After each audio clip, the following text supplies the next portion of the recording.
Welcome to Comadres y Comics. Comadres y Comics is a podcast hosted by 3 Latina women. We highlight the Latinx presence in the comic book industry as creators, characters, and fans. Join us as we talk chisme, comics, fandom, and beer. Hello and welcome to a new episode of Comadres y Comics. This is episode 277. We are your hosts. I'm Sarah. I'm Kristen. And I'm Jen. Hello, everyone. Hi. Hello. I always get I always have shock face when you say what the number of the episode is. I'm like, really? That's a lot. Face. Yeah. That is a lot. Yeah, we've been talking nonstop for a very long time. We're professional yappers at this point. Professional yappers. I love it. Yes, so we're very excited. We are going to be going to Modesto pretty soon and WonderCon as well. So we'll be out there and about. So if you want to say hello to us, if you see us out in the wild, please do so. I'm always shocked when people recognize us. So shock me. It'll be a year anniversary of the Shame Bell. Oh, yes, wow.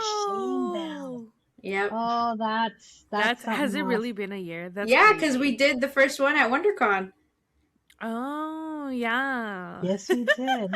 Do you know if we did that? Do you know if she's gonna be at this WonderCon? No, the corporation or whatever who runs both San Diego and WonderCon have booted her, but she is going to be at Emerald City. Interesting. Time to go to Emerald City? I would love to fly to Seattle just to ring the bell. Hey, Seattle isn't that far from where I am. No, it's still pretty far. Ring the bell for us. It's still pretty far, yeah. Yeah. Well, I'm just gonna. Cool. I actually have some friends that are going. I should mail them a bell and tell them just walk around ringing the bell. Just don't even go down her aisle and do it, because when we didn't go down her aisle, she still got crazy. Yeah, we were still being filmed by her henchmen, and we did get stopped by security, convention security. So that was interesting. I still have to edit that video. Oh my God, it's taking me almost a year, but I'm gonna get it out there, guys. I am. I swear. Oh, meo.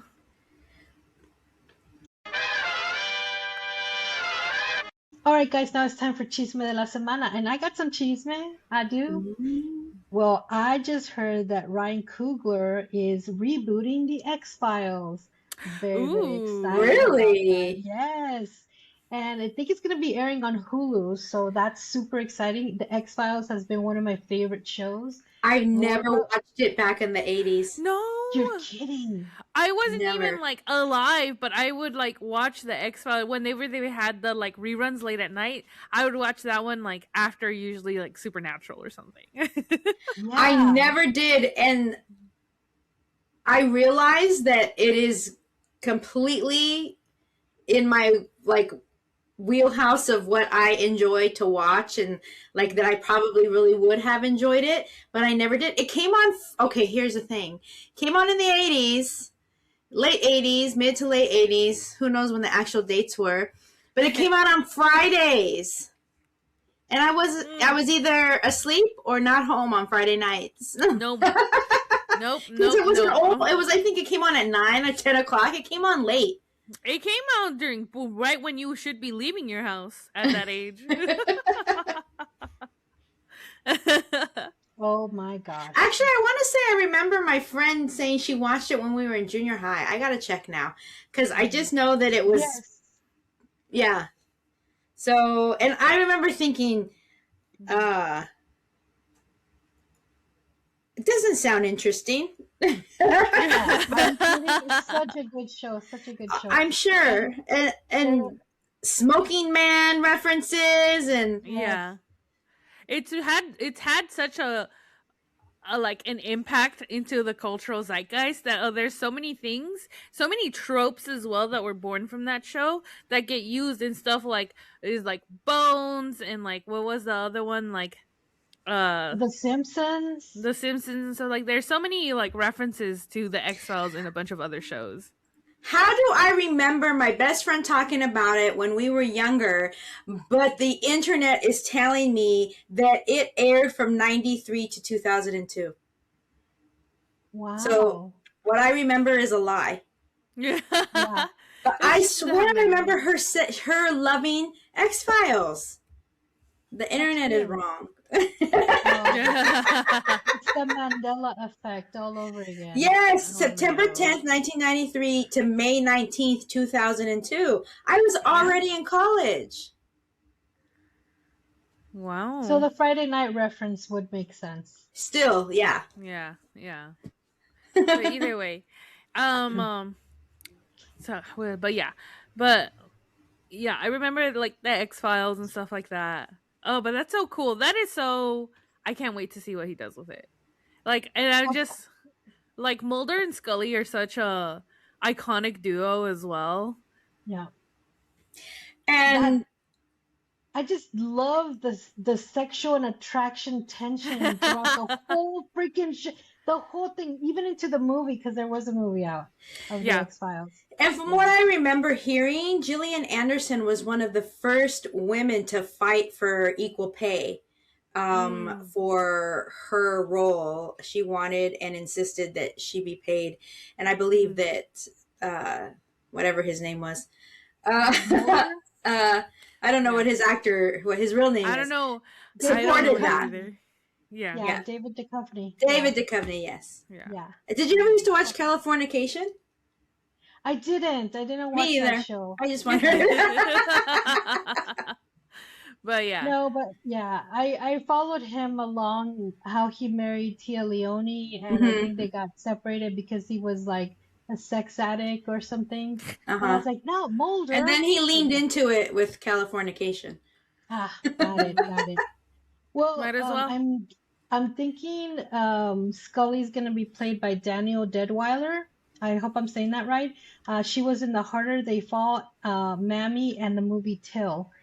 So she has a lot of really great acting background. So I can't wait to see what they do together. And I'm just really excited. There was a lot of episodes that I'm sure they're gonna like branch out to something different.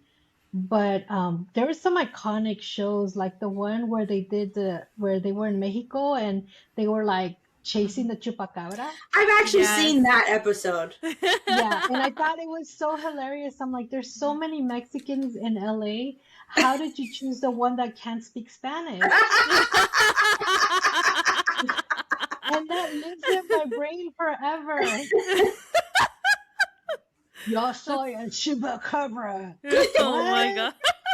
No. Out of all of them, so many. Like, come on. That's so funny. So many. And they chose the one with the very heavy accent. Yeah. And not a Mexican accent, a whole American accent on a No Sabo kid. Yeah, No Sabo kid, yes. Yeah. I mean, I'm sure he tried, and thanks for the memories, but you know. It lives rent free in our head forever. Yes, it absolutely does. I there think was it's another apt. one. Oh, go ahead. There was another episode that was totally crazy. It was about this family that was inbred for many, many like I would say like centuries. And the stuff we saw when they like raided the house was fucking insane, dude. I was told that it actually got banned from re-airing.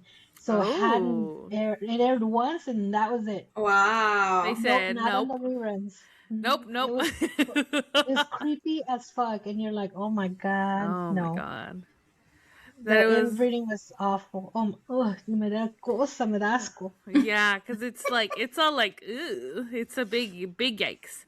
Totally yikes. I think it's like it's one of those things where like the people who know X-Files are gonna be like, why are they rebooting it? But we are at a point where like all the young people do not know what X-Files is. Hell, they barely know what Supernatural is, and that's what I grew up with. Like, that's early aughts. I never watched that either, and I don't know why, because they tried really hard to pull me in because they started airing it in the same time slot that Buffy was in, after she ended, and I just couldn't get into it. I was a sucker for it. I was just it started in 2005. I will always remember this because it had such a big impact on me. Supernatural 2005. I was like in 10th grade, and I was just like, I was home. I was like taking care of my siblings, and like, what am I supposed to do? Like, I'm home, I'm watching my siblings, and my parents don't get home until sometimes midnight, 1 a.m. So I'm gonna stay up, wait for them until either I fall asleep or I'm watching TV. And so, what came on? Supernatural. It used to air at 10 o'clock. And then they as it got more popular, they moved it earlier and earlier. Oh. Yeah, man. I just started rewatching Dawson's Creek. Aww. Man, every time, sometimes I catch myself looking at James Vanderbeek, and I'm just like, damn, you're gone. No. And then I look at Jen, and I'm like, man, I used to hate you. I did too. But then she kind of grew on me the second time around, because this is the second time I'm actually watching it. But like when she goes party wild, I'm like, oh, that used to be me. Gross. That used to be me throwing up on the white picket fence. That was me. So I mean, you come around, I guess. It's sort of like choosing a new favorite Beatle. So. Yeah. Not only that, I've realized a lot also with like older shows that I used to watch. When I go back and rewatch them, then of course there's the ones that are like, this isn't as good as I remember. But there's also a lot of the characters who I used to be like, like she's such a bitch, blah blah blah, whatever. And now that I'm like older, I'm just like, you know what? Never mind. I understand. She has a right 100%. To be that way. Let her be a bitch. That's right. That's right. Did you have any chisme, Kristen? Well, not the only. I actually have a lot of chisme because I just got back from Comics Pro 2026, right. And there was a lot of announcements made about upcoming books, and Marvel announced that somebody big is going to die in Venom 256. The internets are guessing, based on some cover art that has been released, that it's Dylan Brock, who is Eddie Brock's son. I'm just wondering, with Venom itself. I don't know. His alien baby, his male Emperor baby. No, not him.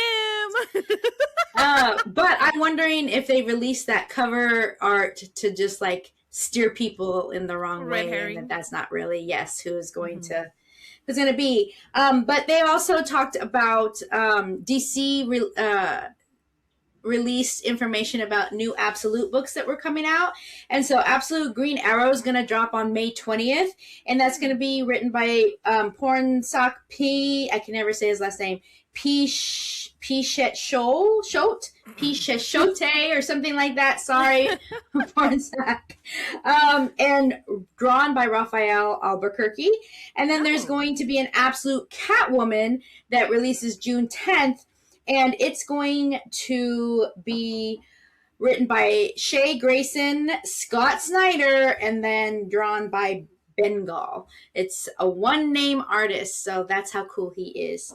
And then they're going to have an Absolute Universe event, little mini-series, because of course they are, at the end of the year, so the last 3 months of 2026, there's going to be some Absolute event that is happening across all the titles. But the most important chisme that I heard wasn't even at Comics Pro. It was on the Facebooks and Instagram. And that was the gossip that Ray Anthony Height dropped yesterday, that they, and when he says we, I'm not exactly sure who we is, but himself, and if I had to guess, Marcus Newsom and Alan Carter, maybe. I don't know. That's also just chisme off the cuff that I'm guessing. But they are putting together a Compton Comic-Con to happen in August. Ooh. Oh my God. That's so cool. So some people did tell him, well, August might be hard because there's 2 other big conventions happening. There's Dragon Con, and I can't remember what the other one was, they said. So he also said that they looked at October, so they're not really sure. Actually, the guy said you should look at October. So they're not really sure yet the date, but he does keep saying August. So I reached out to him already and told him that Commodity Comics home base is in Compton. So, of course, we wanted to be involved. And so we will keep everybody updated. And he has such a great response both on Instagram and Facebook of big name creators who are saying, yes, I want to be there. Yes, I want to be involved. Absolutely. I can't wait to hear all about it. I'm thinking it's going to be taking place at the Dollar Hide, which is kind of like their big kind of place but maybe they are going to need something bigger. So I'm super excited. I can't wait. I'm going to totally text Marcus tomorrow and see if he could just like give me some more info on it. Wow, this is big. This is really big. I'm so excited. Oh my God, I'm so excited. Oh my, I'm super excited. Oh, I think I want to cry, but okay. Give me a moment. Yeah. Okay.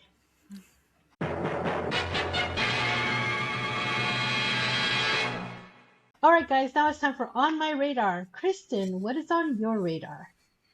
Okay, so I have really made it a point to try to read as many PDFs that are attached to the solicitations for FOC.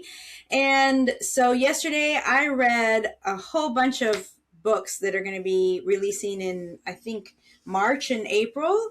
But I just have to say on my radar that DC, I read Lobo #1, I read Batwoman #1, and I read Deathroke #1. I think it's called Deathroke the Terminator #1. And I loved every single one of them. Lobo is going to be written by Scotty Young.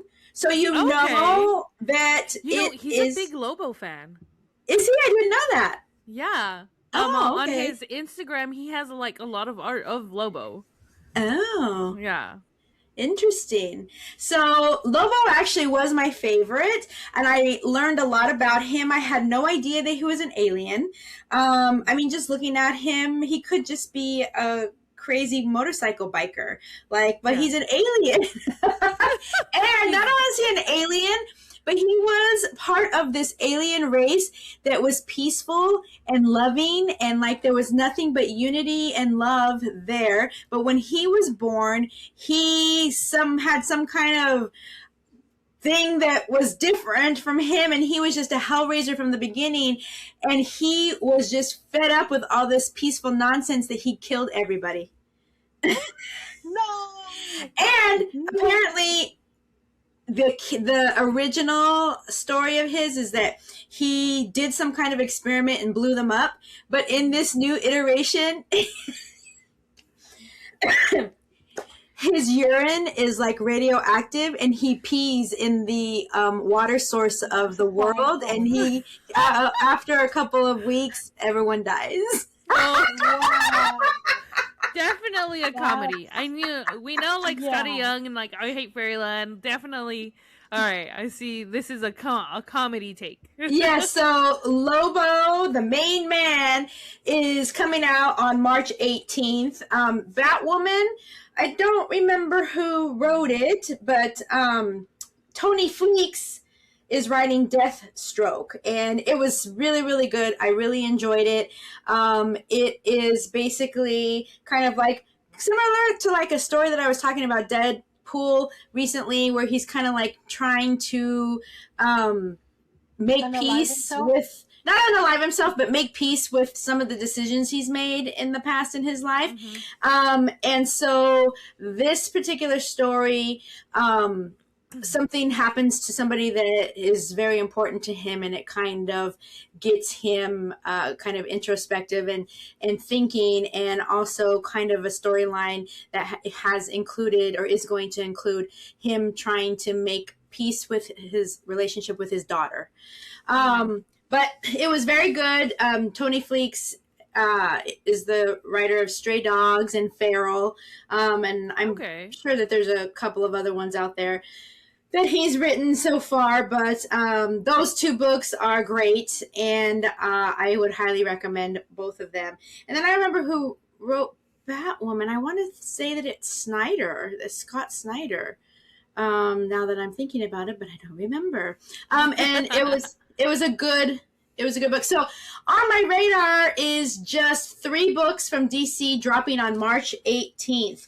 And again, as I've said before, I don't know what is happening in this life because I used to never read DC. And now I'm hardly ever reading Marvel. Or I'm reading Marvel, but I'm hardly ever enjoying it as much as I'm enjoying these books. So put all those titles on your pull with your local comic shop because you're going to kick yourself if you miss them.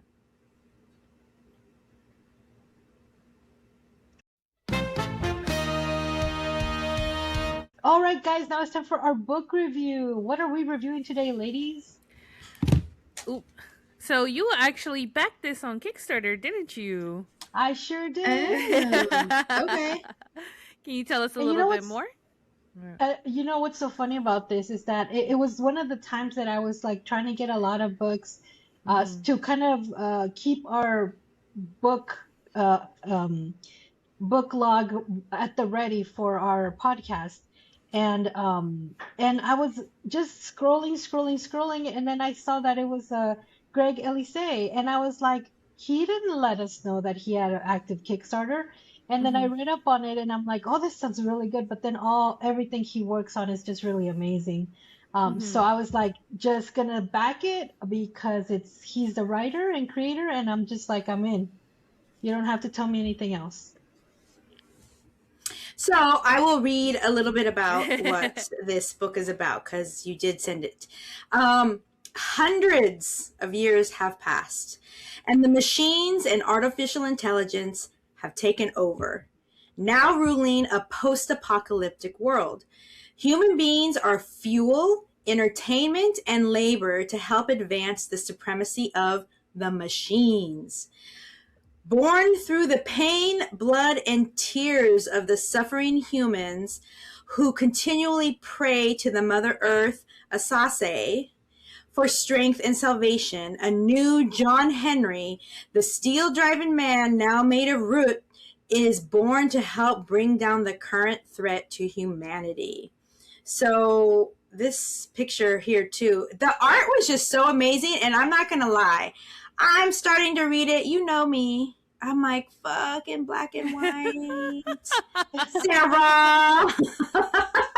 Yes, but as I'm reading, and I'm reading the story, and I'm looking at the art, it actually was very like earthy, kind of in a way, you know what I'm saying? Like it went really well with the story line. And so towards the end, I didn't care that it was just black and white, and it really framed the story really well. But yes, so this is written by, as Sarah said, Greg Anderson Elysée, and we have read his book, what is it? Isnana, the Were Spider. And he's a Brooklyn-born Haitian-American writer, filmmaker, model, and educator. And as I said, he's the writer and creator of the award-winning comic book graphic novel series, Isnana, the Were Spider.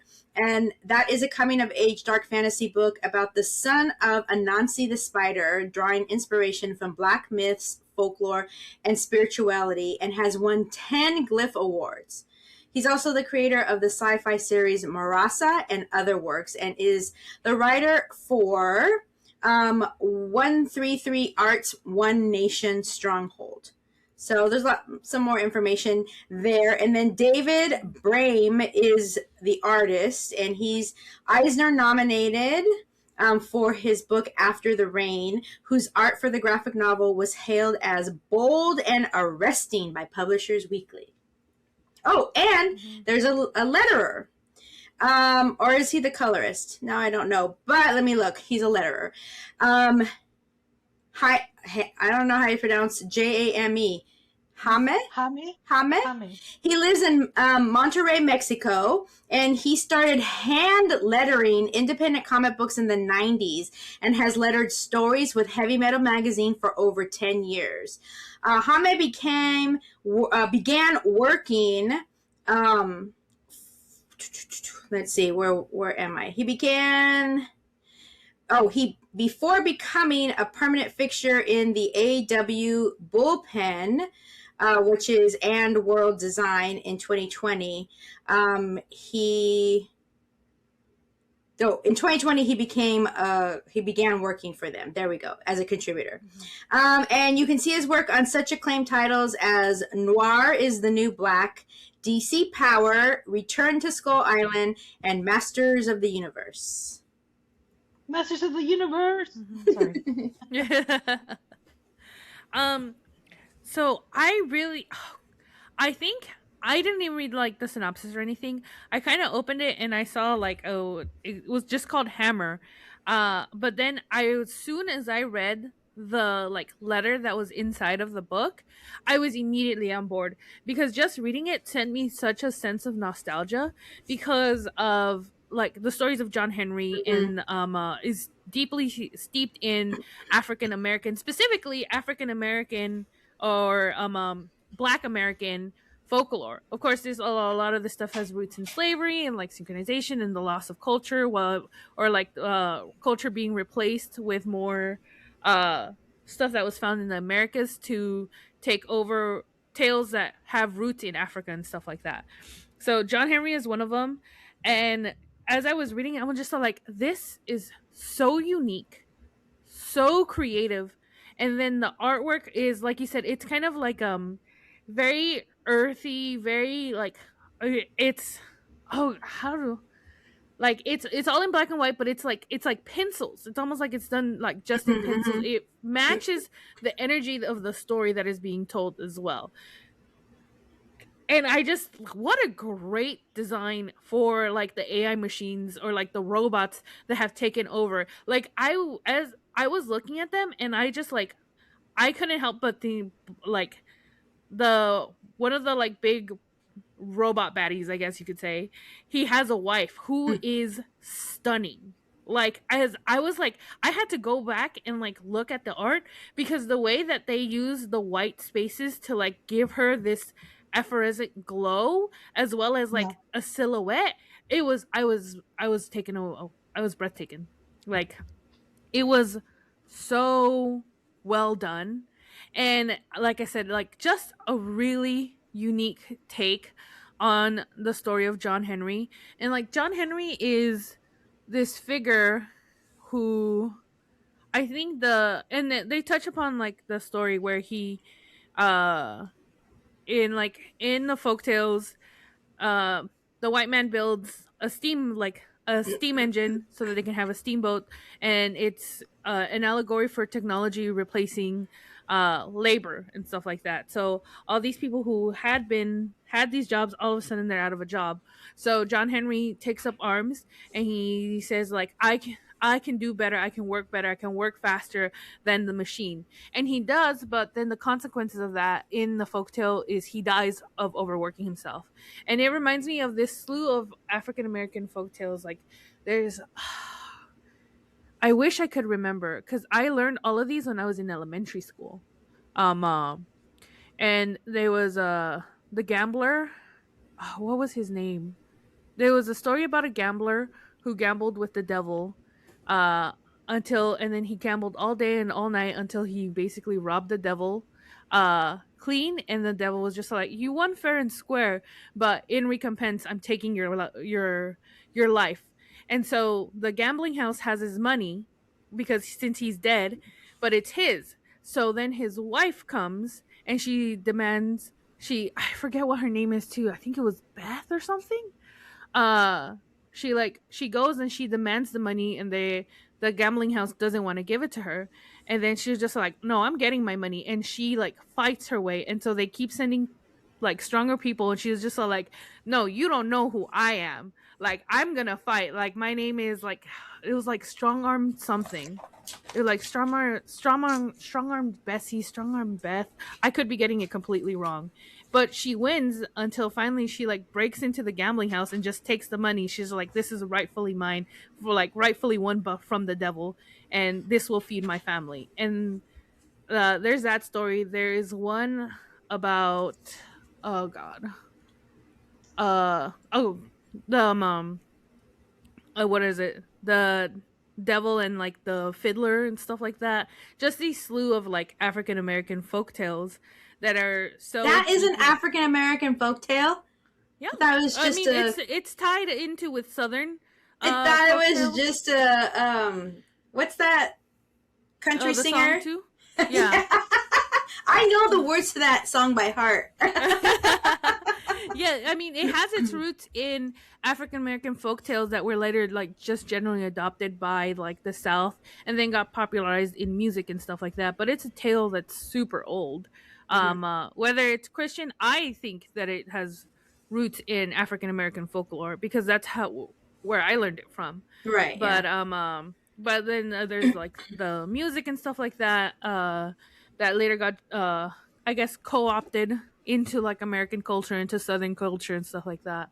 But I don't think it's like yes, it's Southern, but specifically I think it's Black American folklore. And but it was, as I was reading it, I was so involved with the story, and as I was reading it, I kept thinking of all those like folk tales. It is so unique, and also so unique to this time as well, that it's amazing. Like, what can I say? Like, Greg does amazing work, and he once again shows that he is a master of his craft. Like, this was so well written, so well drawn, so well executed. The idea is original while still reusing, like, having roots in deep cultural myth. Like, knocked it out of the park. I fucking love this book. Absolutely agree with you. When they were talking about John Henry, and I'm like, well, he's the guy from like the past, like folklore, like a tale of some stories they tell you when you're trying to go to sleep.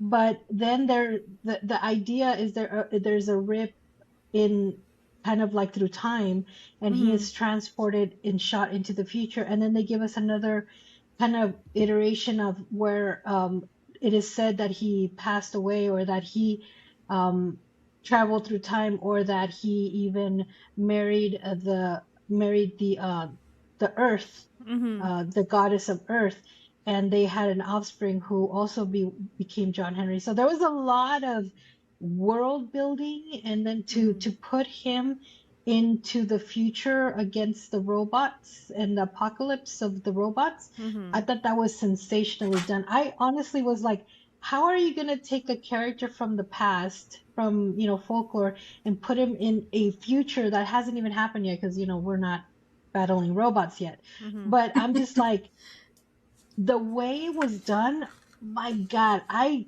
don't think I could have dreamt such an amazing transition of a character. Yeah. That alone makes this an amazing read. Not to mention, like you were saying about the art and even the lettering. I really like the crispiness of the lettering, because a lot of the times one of the things we complain about with PDF files, that the books, when we back the PDFs, is that we can't really read the words very good. And I think they actually made a commitment to like enhance that, and to like, they got a letterer to do that specific job, and it really shows, because you're able to read everything so clearly, and I really appreciate that too.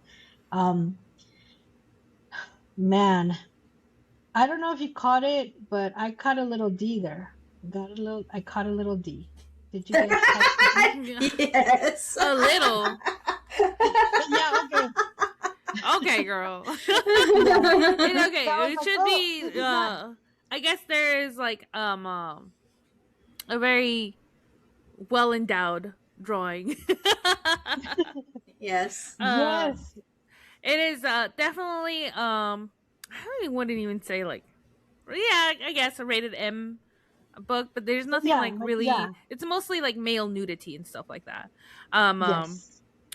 But it was like I wasn't even like caught up in that. Like I was so wrapped up in the story. I'm just like, no, that makes sense, yeah. And like, well, one of the things that we get is that because this John Henry is a son of Mother Earth and the original John Henry, he is like he's almost like a tree. Like he was slumbering like deep in the earth, and when he awakens, he's like covered in roots. Like he almost looks like he is all roots himself. And then what a great way to introduce a character. It was so impactful. And I want to say he didn't even make it into the story until like halfway through. Yeah. Exactly. So like even the lead up, the build up to it, like it was amazing. It really was. Are we ready to rate, or do you have anything more to say? Oh, I'm sorry. Kristen hasn't said anything. My bad. We're just taking over. We're just taking over. Well, I just wanted to kind of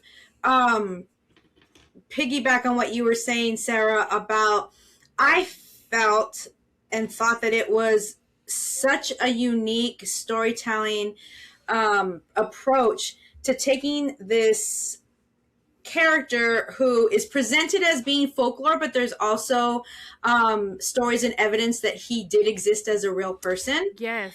And so taking that from the 1800s and just like you said, putting it into a future that we are barely starting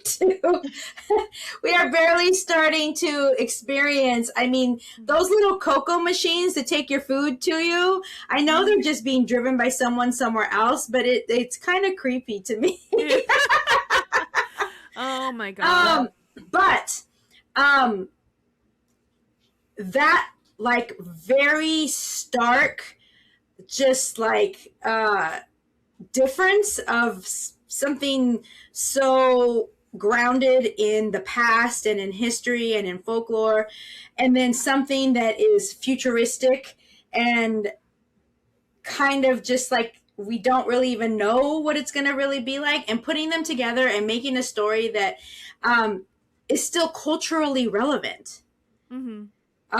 And still hitting on slavery and 100%. And just all of these things that Black community has endured for so many centuries is still being able to be told in this story that is a futuristic fiction. So I just really thought that Greg did such an amazing job at doing that and taking this character that I also learned about John Henry as in elementary school. When we talk about folklore and stuff, I probably read it in my encyclopedia of short stories when I was a kid. Mm-hmm. But nobody's talking about John Henry. Like, every day is not a name that you hear. And to take that and make such a great story about it that is relevant in so many ways, even though it's not based in the now. I think, like you both have said, and I agree, Greg is just an amazing storyteller. Mm-hmm. Absolutely. No, 100%. 100% agree. Now we're ready to rate. You know what? I just remembered is that we had an interview with him where he told us about having the idea of John Henry and like the hammer, and that was like what a way to like ago. Exactly, and to see it all come into as I was reading it, and I was just like, I vaguely recall him talking about doing a John Henry. And then in the book itself that we got, there was pieces from one of his anthology series, because I have I guess I missed this one, but I have backed most of his projects, so I like have the books. I guess I must have I haven't read all of them apparently. But some of them were like in the back they were short stories from his other works that feature the original John Henry and Anansi as well. Yes, that was also I think that he added to the back of this comic, and I thought that was really cool because we kind of get to see how Anansi and the Were Spider and John Henry were in kind of a battle together. I thought that was so cool. And how like this has been an idea that has been long in the works as well. So yeah, I'm gonna go first because I'm really excited about it. And I just really like it. We gotta tell everyone what our rating scale is. Please. Our rating scale is on a scale of 1 to 3 conchas, because 3 conchas is the most conchas that Jen's mom ever let her eat in one sitting, so that was the best. So go ahead, Jen. What is your rating scale? Thank you. It's so funny that we still base it on it, even though like now I can barely do like 1 concha a day because I'm like I'm watching my carbs as I eat another piece of bread. But anyways, I'm gonna give it tres conchas, the entire panaderia, a cup of champurrado, all of it. I really love this, and I cannot wait to read more. And I have to remember to turn on the alerts for when Greg does Kickstarters, because this is like I love it. Like it's so good. I cannot recommend this enough. Absolutely agree with you. I also will be turning on the notifications because I think when I back Showtime, I didn't turn on the notifications, and just a matter of fact, just browsing through digital comics on Kickstarter, I ran across it, and I'm glad I did.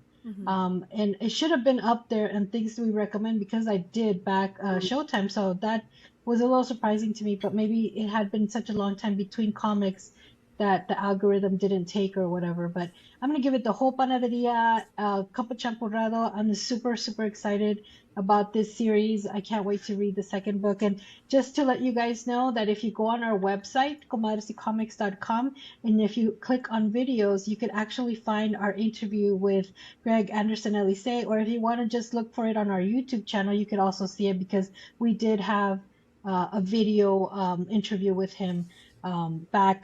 I don't know when this was. Back in the day when we would tell our guests, okay, we don't know how to edit video, so if you mess up, you just keep going.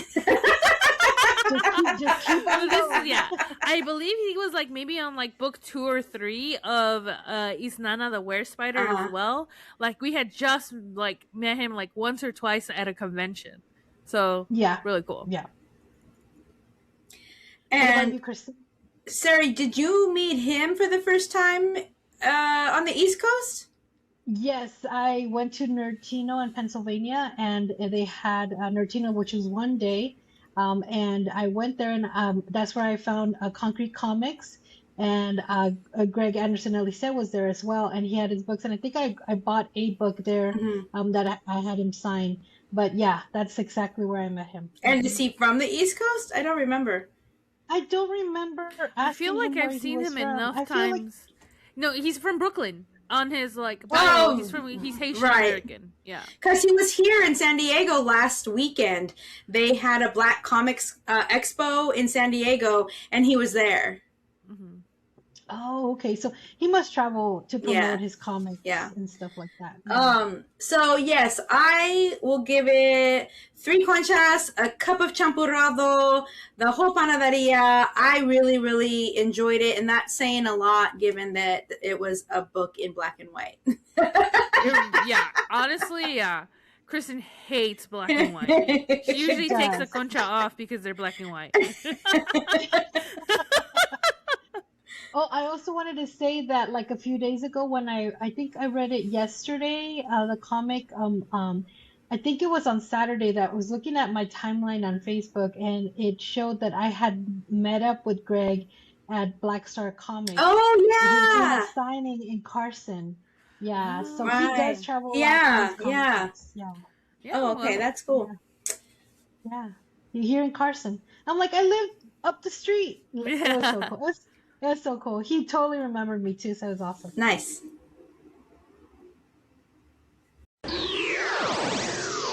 All right, guys, now it's time for En la Librería. What do you have for us today, Jen? So for today, I have something that's really unique. I was looking at it and I was just like, okay, this is pretty cool. It is called Here/After, a comic about life, death, and whale bones. Cetacean What? research and grief come together in this reflection on life after death. So this is being done by Rozi Hathaway. Rozi, she, her, is a comics creator and illustrator. For the last 6 years, she has been researching and communicating about whales. Her goal is to bring awareness to the various species' incredible lives and their survival. Through this project, she wishes she's worked with researchers across the world, finding new ways to tell their stories. So both the researchers and the whales story. So I'm just gonna read the story synopsis campaign synopsis that they have right here. I'm Rozi, a comics creator living on the south coast of the UK, and for the past 6 years, I've spent almost all of my spare time thinking, drawing, and writing about whales. I turn complex scientific information into accessible, engaging comics. My recent work includes a short story about Sato's beaked whales and the origin of the important marine mammal areas, IMMAs for short, E-Atlas, co-authored with researcher and conservationist Eric Hoyt. Hereafter is the first in a new series of comics about my research. About the comic. Hereafter is about whales, but as most of us know them best, as skeletons suspended high above us or behind glass displays in a museum. But how did they get there? What are the stories behind their life, and what becomes of them now that they're labeled numbered specimens? This project began on my very first visit to the Natural History Museum's Cetacea Research Collection back in 2023. Stepping into the space for the first time was incredible. Surrounded by huge, bony monoliths of the past, I'd never seen anything like it in my life. And one of the first observations I wrote down in my new notebook was, oil still seeps through bones. Ooh. Studying the collection over the past few years, I absorbed the stories and details on how these specimens came to be. At the same time, I was also about 8 months into grieving a loss that left me feeling hollow. Studying the collection and writing this comic helped me through the dark, allowing me to find peace and some kind of understanding. And they have a look at the sketchbook page and some ink drawings of the whale bones in the collection. That's from her notes.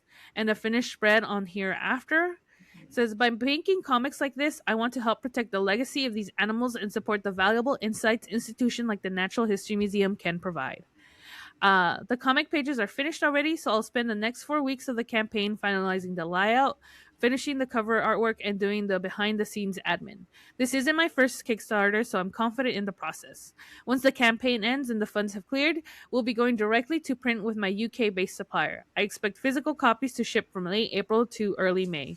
Then they have a breakdown of the budget, the stretch goals, and the risks and challenges.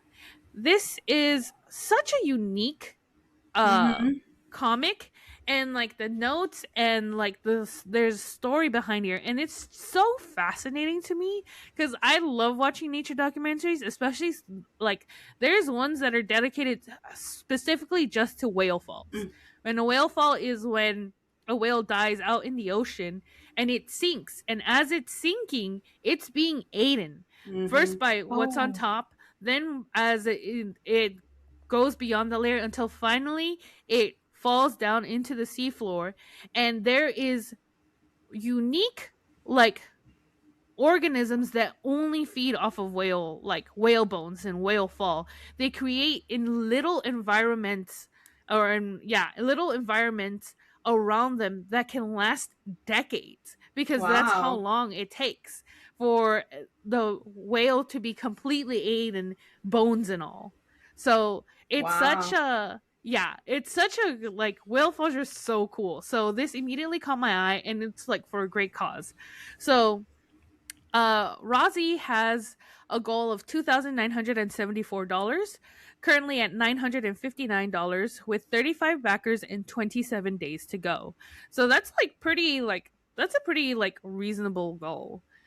You can always support without making a pledge. You just want to show your support, but the base pledge starts at £6, which is about $9 US. Wow, when did that conversion rate happen? And that's just a digital comic, but that's still like really cool. And then if you want a physical copy, it is £8, which is or about $11, which isn't bad at all. There is a Fortunes bundle, which is £13, and this is you get a set of 5 fortunes along with your copy of Hereafter. Positive fortunes only. And then they have another cover to be declared with original artwork on an A5 original artwork. This is £50 or about 68 USD. You get an A5 original piece of the artwork featuring a whale, dolphin, or porpoise of your choice, inked, painted, and signed. And there is only 5 of these, and 3 of them have been taken off. So as of this, there's only 2 left. And those are all the stretch goals. Definitely check it out. It is called Here/After, a comic about life, death, and whale bones on Kickstarter. Awesome. That's cool. That sounds really cool. Mm-hmm. You know, scientists right now are using AI to help translate the and speak to whales. Mm-hmm. How the fuck does the AI know what whales are talking about? We don't know what whales are talking about. This sounds like bullshit. Anyways. No, it's actually yeah, they're doing it right now. They did do it's out in the news. Yeah. Well, the thing is that scientists have been trying to communicate with mammals and seals and whales and dolphins, whatever, for years, and AI only knows what humans put into it. Yeah. And so and then they'll take that and maybe try to come up with something else. But here's the thing. You know how many times a day I see people saying AI fucked up? I mean, so many. Right on the AI itself, it'll say, don't take what your search or what your prompt or whatever, what it comes up for gospel. Do your research, because AI is only as good as the information that it can access, and that information could be bullshit. Mm-hmm. All right, guys, now it's time for Juntos y Fuertes. What do you have for us today, Kristen? So today I have for you an organization that I've shared before, but because I just came from Comics Pro and it is a big part of the comic book industry, I am going to share once again about BINC, because it's their 30th anniversary and they are still doing great work in the industry. So BINC stands for Book Industry Charitable Foundation. And it was founded in 1996. And basically, their mission is to help bookstore and comic shop employees and owners with unforeseen emergency financial, medical, and mental health service needs. So BINC has apparently it was started by some employees, I believe they said out of Borders or Barnes and Noble. Now I don't remember. But anyway, one of those. I guess one of their employees was going through something and they really needed help.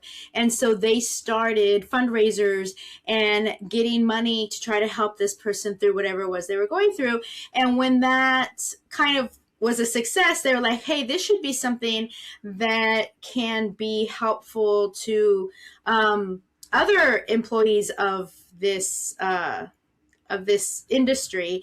And then I'm not sure what year, but the executive director of Comics Pro, which is a trade organization for comic book retailers, reached out to BINC because there were some comic book retailers who were severely affected by a hurricane that came through. And I think it might have been Katrina, actually. And he knew of the organization and he was like, hey, we're books too. Can we get in on this? And it's just been a really good partnership with them for a very long time. Now, I was the recipient of a BINC scholarship back in 2022 or 2023, right before the shop closed down, they paid for me to attend Diamond Summit in Baltimore. So they gave me, I think it was like a $1,500 scholarship, and it paid for the flight, it paid for the hotel. The food was free there, but I went out and ate a couple of times while I was there, and Eddie even came, and that was our first and last Diamond Summit, because after that, Diamond was no more. Oh my God. But it was really cool to be able to receive that grant and scholarship. And this year, they actually provided scholarships for retailers to attend Comics Pro that was here in Glendale. So they also offer free limited mental health access. So they will pay for you to have, I think it was like 10 sessions if you need some mental health support, and you just contact them, and they will not tell your employer that you're getting, it's all completely confidential, that you're getting any help or anything. The employer just puts the information out somewhere. I remember I handed it out to everybody at a staff meeting. And this is fairly new. This part started in, I think, like 2022. And they just needed a call. I don't know how you prove that you are an employee. I'm sure there's some kind of, like, you have to send your check stub or something like that. I don't know. But they really do offer a lot of support. So if you go to BINC, and that's BINC foundation.org, you can get help, give support, and stay informed. So you can donate money if you want to help support this nonprofit who supports comic book and book retail employees and owners. And there was an auction, a live auction, as part of Comics Pro on Saturday. And last year they raised $44,000. This year they raised over $60,000 for BINC. And Judy, the woman who usually answers the phone when you call, says that over the last year she's helped employees and owners pay for medical bills that were unexpected, pay for helping a woman who was leaving an abusive relationship and she didn't have enough money to get a hotel, so they paid for her to stay in the hotel, helped somebody who was living in their car to pay a down payment security deposit to get into an apartment.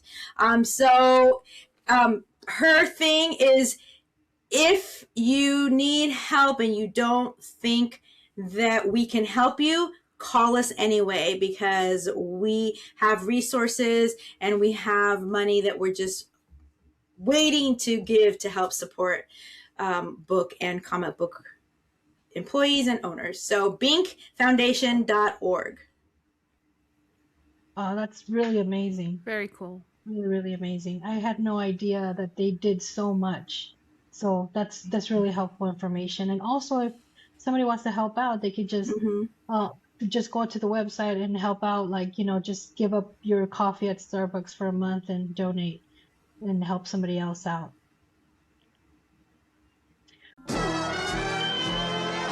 All right, guys, now it's time for saludos. And saludos goes out today to 154 Africa. And you might be asking yourself, what the heck is that, Sarah? And I will tell you. It is a podcast. It's a conversational show focusing on African American and international affairs, featuring discussions of culture, identity, and current events. And let me tell you, the conversations are so amazing. I've not played a whole episode at work yet because it's work, right?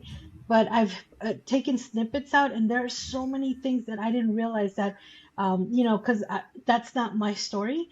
But my God, it's so super interesting, and I learned so much from it. And I just think they have really great conversations, and they do a lot of research and everything like that. And it's Black History Month.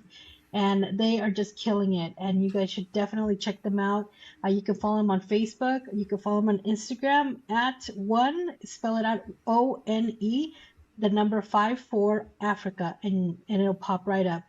You can also check out their full episodes on YouTube. So, my gosh, they're just really just, oh my God, like I can't, honestly, like I feel smarter after listening to them. So you gotta check them out. Saludos goes out to 154 Africa. All right, guys, that brings us to the end of this episode. Where can they find us? So you can find us on our website at commoditycomics.com, where you can find links to our socials and, like Sarah mentioned earlier, to some of our older videos. You can also watch us here on YouTube. If you're just listening, you can also go on to our Commodity Comics channel on YouTube and watch our videos. And if you have questions, concerns, or critiques, you can email us at commoditycomics@gmail.com. That's right, guys. Thank you so much for spending this time with us. Remember, if you're listening in the car or at work or whatever, we always have the information on our synopsis of today's episode. So if you want to go back and want to go to that website or check out who the writer is and just wasn't able to write it down, all of that information will be on the synopsis of this episode. Thank you so much for spending this time with us. We have been your host, I'm Sarah. I'm Kristen. And I'm Jen. Bye, guys. Bye. Bye.